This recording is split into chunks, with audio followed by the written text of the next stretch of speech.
Hey guys, welcome to my new podcast series, Your Health You Care. Hello everyone, welcome to my podcast series, Your Health You Care. I had posted a video about the cold allergies and nasal secretions. Multiple follow-up questions came up to me. I want to clarify a little bit today. One is how about the direct effect of air pollution? Well, I had discussed this in brief also, that there are multiple particles in the air during the pollution phases of the weather and especially during the winter. So they are actually harmful for you.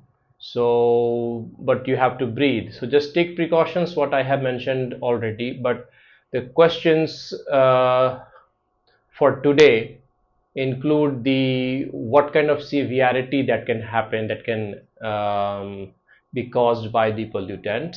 Well, number one is allergic bronchitis. Allergic bronchitis because after a little bit of exposure, pollution exposure, the body gives response, and then opportunistic infections, they may sit on the throat, and they may travel up to the trachea, and they can cause bronchitis. So for that you need to see the doctor. Other queries were, how about the tuberculosis? Well, majority of the tuberculosis patients are kind of rare nowadays. So it's kind of eradicated, but not completely. But in developing countries like India, you still have the patients. We have the epidemic going on, still going on.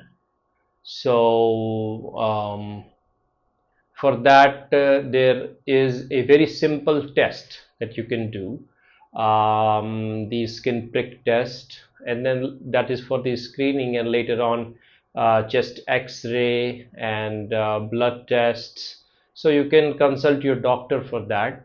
To give you a warning sign in terms of tuberculosis will be persistent fever, night sweats, and weight loss. So these three things, if you notice, with the history of persistent cough with mucus, productive cough, for more than 2 weeks or so, you should at least rule out the tuberculosis.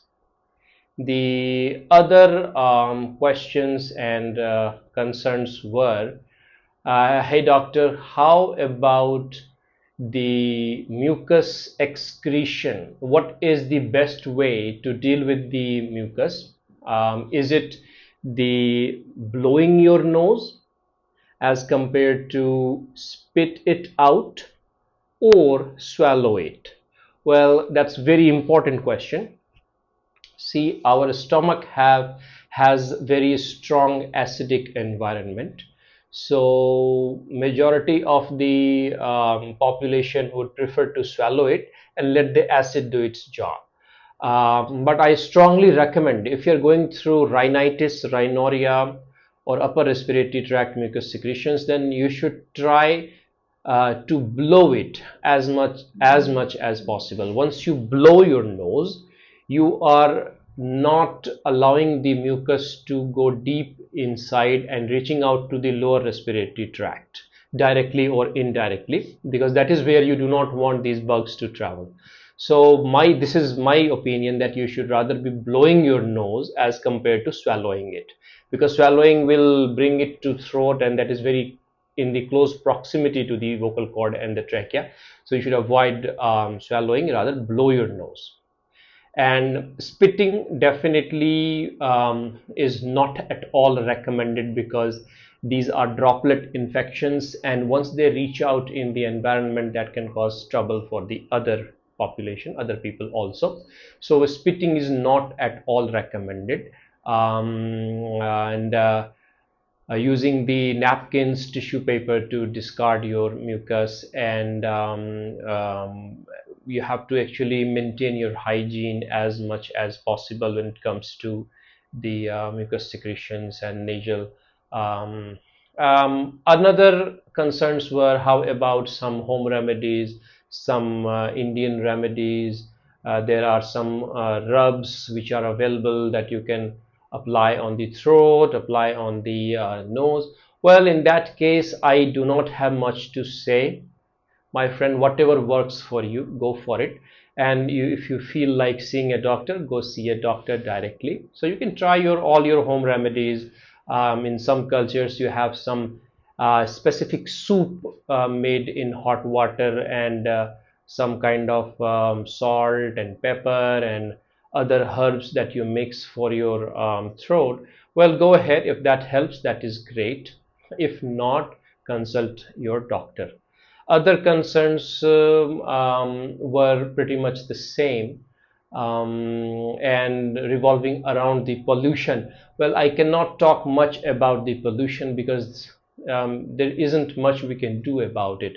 Industries have to run, the vehicles have to move, and buildings must be constructed for the development of a society. So that is something that we have to compromise with.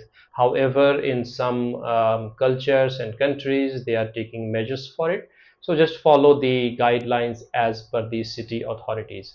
If you want to prevent yourself, just be more cautious. Drink plenty of lukewarm water, adequate rest, and taking good care of you. Regular exercise definitely helps. Again, I would like to say, do not dodge onto antibiotics yourself. Consult your doctor first. And anti-inflammatories, over the counter ones, yeah, you can go ahead, take the anti-cold in any kind of form. Nowadays you have the mixture of the medications with anti-allergic, antipyretic. So you can take those combination anti-cold medications with risks and benefits known. Otherwise, consult your doctor. Chest x-ray required only if the complaints are moderate or moderate to severe, or if your doctor listens to your lung, find any kind of noise, then chest x-ray is to screen your chest. So go ahead, go for it. And in terms of nutrition, high protein, high calcium help with your overall strength, so go for it. That's about it. Otherwise, just consult your doctor. Take care.